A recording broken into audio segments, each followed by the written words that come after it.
इय्याक नअबुदु व इय्याक नस्तईन। अगर एक बंदे पर कर्ज़ हो और वही कर्ज़ वो अदा ना कर सकता हो तो उसको वो कर्ज़ ज़कात में अदा करना हो तो क्या तरीक़ा है। देखें, एक बात याद रहे, ज़कात इस्लाम के जो 5 पिलर्स हैं, सुतून हैं, उन 5 पिलर में से एक पिलर और एक सुतून है।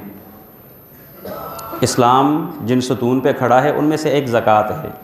लिहाजा एक बात याद रहे, ख़ुद को यानी अपनी मेंटलिटी और अपनी जहन साजी कीजिएगा इस बात पे कि कम अज़ कम इस्लाम के पिलर्स में से हम कोई टाल मटोल करने वाले न बने। ये जो मामला अक्सर ये क्वेश्चन होते हैं, ग्रुप्स में भी आते हैं, सवाल पूछे जाते हैं कि भाई फ़लाँ बंदे पर मेरा कर्ज़ है जबकि वो बेचारा कर्ज़ अदा नहीं कर पा रहा, और आया वही पैसे मैं कर्ज़ में जो कर्ज़ के पैसे हैं ज़कात में उसको हिसाब कर दूं तो ये किफ़ायत कर जाएगा।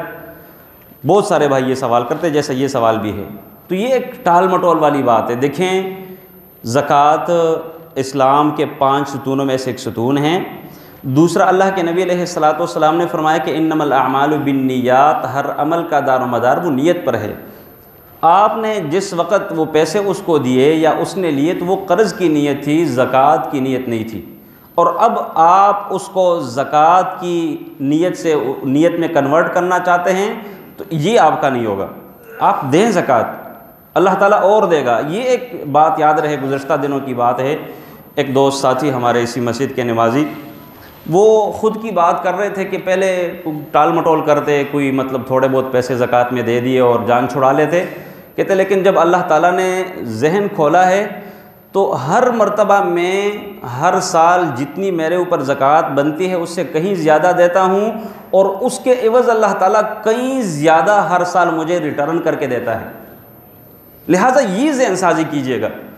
एक ये जो पैसे हैं आपने ज़कात के देने, एक तो ये आपका माल नहीं, अल्लाह ताला का माल है। दूसरा, ये पैसे अदा करने की वजह से आपका माल साफ़ सुथरा होगा। तीसरी बात यह है कि आपकी ज़कात आपके माल में बरकत का बायस और ज़रिया है। ये एक अपनी ज़हन साजी कीजिएगा। माल कम नहीं होना, अल्लाह ताला और देगा, बढ़ा कर देगा। लिहाजा मैं ये समझता हूँ कि उन्हीं पैसों को, कर्ज़ के जो पैसे हैं ज़कात में शुमार करके, तो ये जान छुड़ाने वाली बात है। अल्लाह ताला का हक़ है, वो आपको अदा करना होगा। लिहाजा इस सूरत में ये अदा ना करें।